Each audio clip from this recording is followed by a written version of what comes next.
بسم اللہ الرحمن الرحیم بسم اللہ الرحمن الرحیم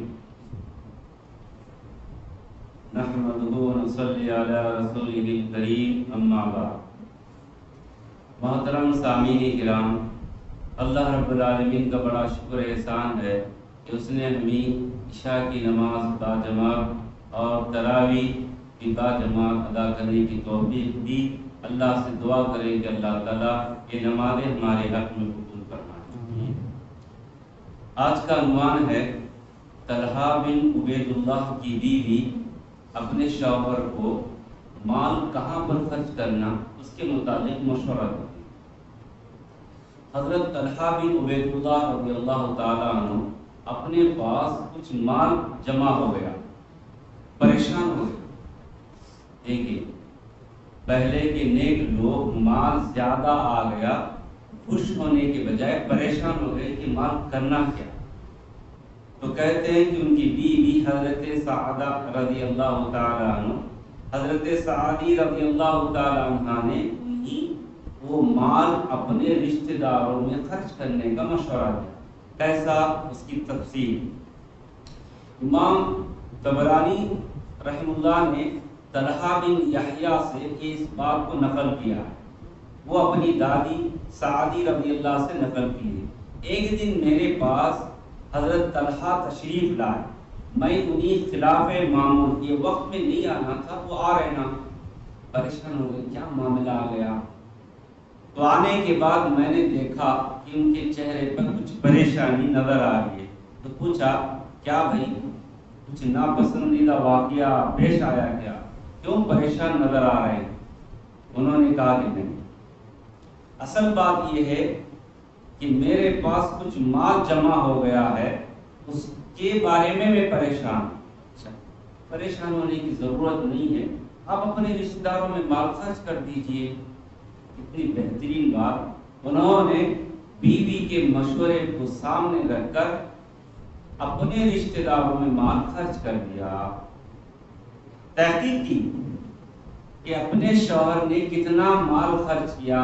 وہ زمانے خازن، جو کارکن جس کو کہتے ہیں، حساب کتاب لکھنے والے سے پوچھا کہ کتنا مال خرچ کرے، 4 لاکھ کا۔ اس واقعے میں کہ شوہر کو بیوی مشورہ دے رہی ہے، ایک بات معلوم ہوا کہ پریشانی کے وقت میں شوہر بیوی سے مشورہ کر سکتے ہیں، اور مشورہ دینے کے بعد شوہر کو چاہیے کہ مشورے پہ عمل بھی کرے، فائدہ ہے۔ تو اس بات میں شوہر کی پریشانی حل ہو گئی، اور یہ بات بھی ملتی ہے کہ اس زمانے میں مال سے اتنا خوف کھاتے تھے، کیونکہ اللہ کے نبی کی تعلیم ہے زر، زن، زمین۔ یہ آج معاشرے کے اندر 3 ہی معاملے میں لفڑے ہوتے ہیں، زر یعنی مال، زن عورت، زمین جائیداد کے بارے میں مار پیٹ، لڑائی جھگڑے، بات چیت بند۔ تو وہ خاتون کتنی نیک دی ہوگی کہ آج کی خاتون ہوتی، معذرت کے ساتھ ہماری خاتون ہوتی یا کسی کی بھی ہوتی، اور ایک کر لو جی، کار لو، کھیت لو۔ آج بھی شوہر کو ڈاؤٹ ہے گھر میں پیسے رکھنے کا، بیوی کام بھایا کو دیتی کی، کھانا اٹھا کو دیتی کی، اور بیوی کو ڈر ہے شوہر کے پاس زیادہ پیسہ آیا، بھانوں کو خرچ کرتا، بھائیوں کو خرچ کرتا۔ شوہر کماتا ہے، کنٹرول بیوی کرتی ہے۔ تو وہ زمانے کی خاتون کیسی تھی اللہ کی بندی کہ ارے اللہ کا مال ہے، تمہارے رشتہ داروں میں خرچ کرو، وہ کھا پی کے خوشحال رہیں گے، ان کی تندرستی کو دیکھنے نہیں ہوتا، تم بھی کھاؤ، تم بھی خوش رہو، آپ کے رشتہ دار بھی خوش رہو۔ یہ ہے سبب۔ اسی طرح نوجوانوں کے تعلق سے بھی باتیں آتی ہیں۔ حضرت حفصہ رضی اللہ تعالی عنہ اپنے بھائی کو شادی کرنے کا حکم دے رہے، نیکی کا حکم، برائی سے روکنا۔ خواتین کیسی ذمہ داری ادا کرتے تھے، دیکھیے حضرت عبداللہ بن عمر، کون عمر؟ خلیفہ ثانی، اس کے تعلق سے بھی سنا تم نے، کیسا اسلام قبول کرے. ان کی بہن نے ان کو اسلام قبول کرنے پر دعوت دی، جمعہ کے خطبے میں سنا. ان کے بیٹے عبداللہ کہہ رہے ہیں کہ میں شادی کرتا نہیں. جب یہ بات ان کی بہن کو معلومی، حضرت حفصہ بلائیں، ام المومنین ہے یہ. حضرت حفصہ کون ہے؟ امہات المومنین، نبی کریم صلی اللہ علیہ وسلم کی بیوی. کہتے ہیں کیا جی میرے بھائی صاحب، میں نے سنا ہے کہ تم شادی نہیں کرتے، آؤ بیٹھو. بٹھا کے شادی کے فائدے سنانے لگے. تم شادی کریں گے، تمہارا خاندان بڑھے گا، اولاد ہوگی، تمہارا یہ حق میں دعا کریں گی. اس طرح کے بہت سارے فائدے بتائے. اور یہ ساری دلیلیں نبی کریم صلی اللہ علیہ وسلم کی احادیث کی روشنی میں تھی. اللہ کے نبی صلی اللہ علیہ وسلم نے کہا اذا مات الانسان انقطع عنه عمله الا من ثلاث الى اخر الحدیث. کہ اللہ کے نبی نے کہا کہ انسان جب دنیا سے چلا جاتا ہے تو 3 راستے ہیں جس کے ذریعے سے مرنے کے بعد، انتقال کرنے کے بعد بھی اس کو ثواب برابر پہنچتا ہے. ایک صدقے جاریہ، ایک فائدے والا علم، ایسا علم سکھایا کہ قرآن کی تعلیم ہے، نماز کے طریقہ ہے، اس طرح کہ وہ اس کے بعد جب تک وہ عمل کرتے رہیں گے بتلانے والے کو، سکھلانے والے کو فائدہ ہوگا. اسی طرح ولد صالح یدعو لہ، نیک اولاد جو ماں باپ کے حق میں دعا کرتی ہے. یہ پیش کر رہے ہیں ان کے سامنے.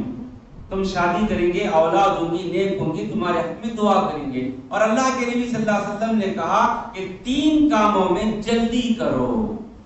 نماز کا وقت ہو جائے جلدی ادا کرو، جنازہ تیار ہے جلدی ادا کرو، اور جب لڑکا اور لڑکی جوان ہو گئے، سن بلوغت کو پہنچے، نیک جوڑا آ گیا، تو پھر ان کی شادی بھی جلدی کر دو.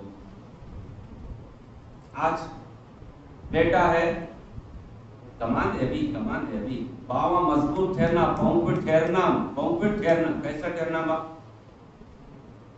اچھا بیٹی ہے، جویں اچھا ہونا، وہ نہ عمر پام بیچاری کی گھٹتی جا رہی، بڑھتی جا رہی.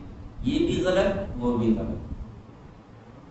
آج معاشرے کے اندر کیا ضرورت تھی حضرت حفصہ کو اپنے بھائی کو شادی کرنے کی دعوت دے رہے ہیں کہ ان کا ایک پیریڈ ہوتا ہے، ایک عمر ہوتی ہے، اس عمر میں ہی چاہے لڑکا ہو یا لڑکی، ماں باپ کے سینے پہ بوجھ ہے. اگر ان سے غلطی ہو گئی تو ماں باپ مجرم بن جاتے ہیں. اس لیے معاشرے کو پاک کرنے کے لیے اسلام میں نکاح کا حکم دیا. تو محترم سامعین کرام، حضرت حفصہ کی نصیحت بھائی کو. اسی طرح اور ایک نصیحت ہے حضرت سعد بن ہشام، یہ بھی جلیل القدر صحابی رسول، رومیوں کے ساتھ جہاد کرنے کے جذبے سے، جذبہ دیکھیے، جہاد، جان کی بازی لگانے کے لیے انہوں نے بیوی کو طلاق دی. بچے جنگ میں جانا ہے، میرے کو جنگ میں جانا ہے، تو اس لیے انہوں نے بیوی کو طلاق دی. سعد بن ہشام اور مدینہ آئے. مدینے میں ان کی پراپرٹی تھی، جائیداد غیر منقولہ، یعنی زمین کو کہتے نہیں، کھجور کا باغ ہوگا یا جو بھی ہوگا، ان کی جائیداد تھی. اس کو بیچ کر، دیکھیے، اس کا جو پیسہ آئے گا اس سے جنگ کے ہتھیار خریدنا اور جنگ میں جانا، یہ جذبہ تھا.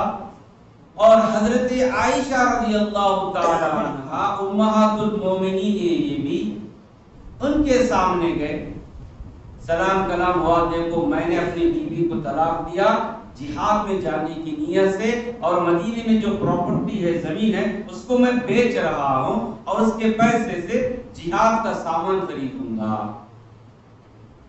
انہوں نے کہا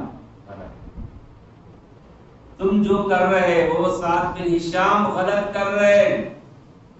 آپ کو سورہ احزاب کی وہ آیت معلوم نہیں، اللہ خاتون ملت حضرت سعد بن ہشام کو نیکی کا حکم دے رہے ہیں اور ان کا جو طریقہ کار ہے اس کو غلط قرار دے رہے ہیں. جذبہ تو نیک ہے، جذبہ تو نیک ہے، جہاد میں جانے کا ہے، مگر طریقہ غلط ہے، نبی کے طریقے سے میل نہیں کھاتا ہے. اسی لیے انہوں نے کہا کہ نبی کی سیرت کو پڑھو. سورہ احزاب میں اللہ نے کہا ہے لقد کان لکم فی رسول اللہ اسوۃ حسنہ. اے لوگو، تمہارے لیے نبی کی زندگی آئیڈیل نمونہ ہے. اللہ کے نبی نے جنگ بھی کیے، شادیاں بھی کی ہیں، دنیا بھی کی ہے، اور اللہ کی عبادت بھی کی، دن میں روزہ بھی رکھے، رات میں قیام بھی کیے، سوتے تھے، جاگتے تھے.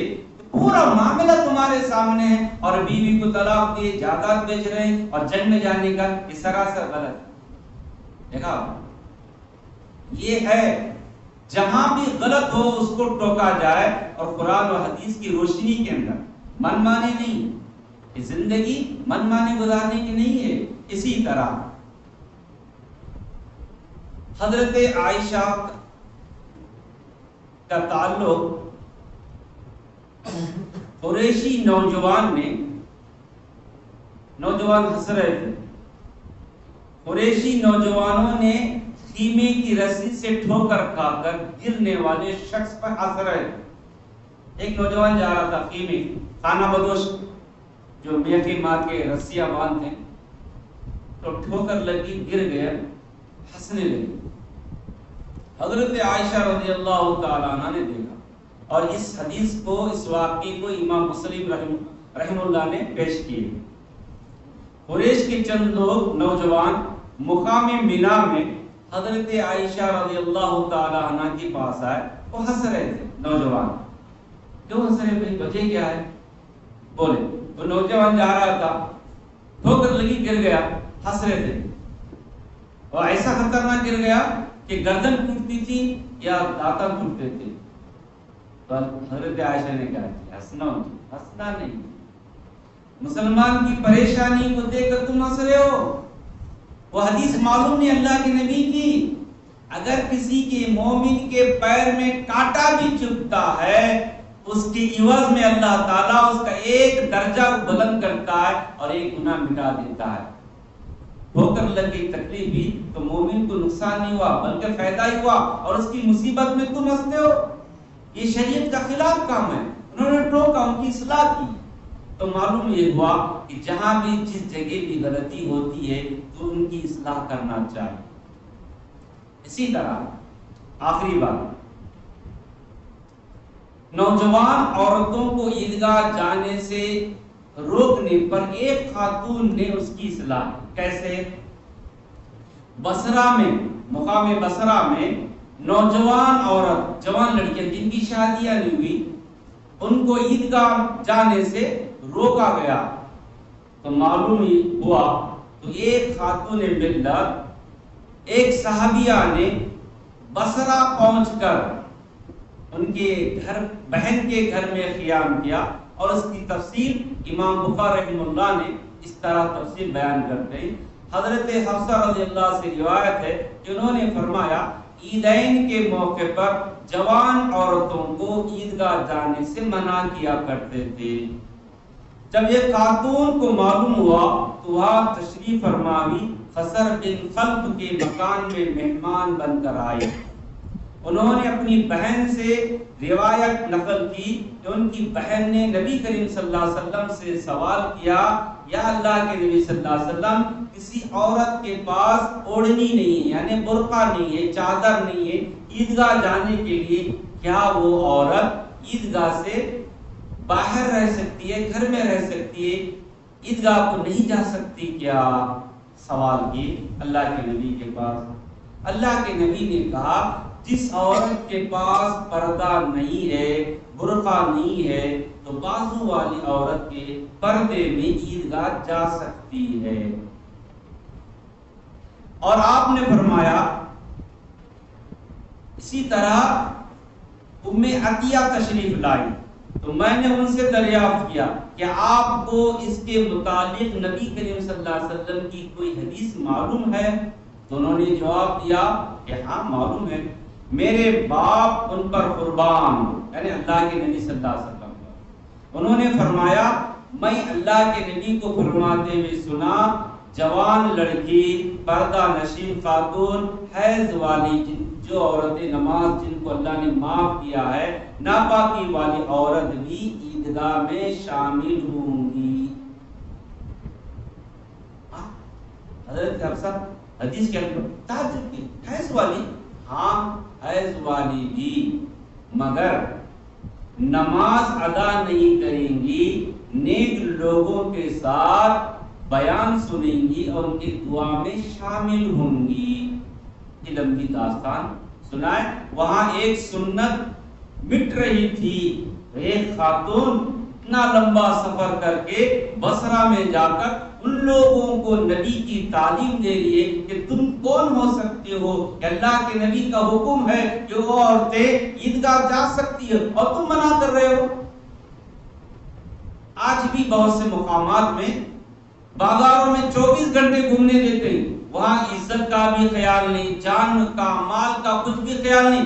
عیدگاہ گئے، مسجد گئے، ان کی عزت کا خیال، ارے کیا بھی ڈر لگتا نوجوان حملہ کریں گے۔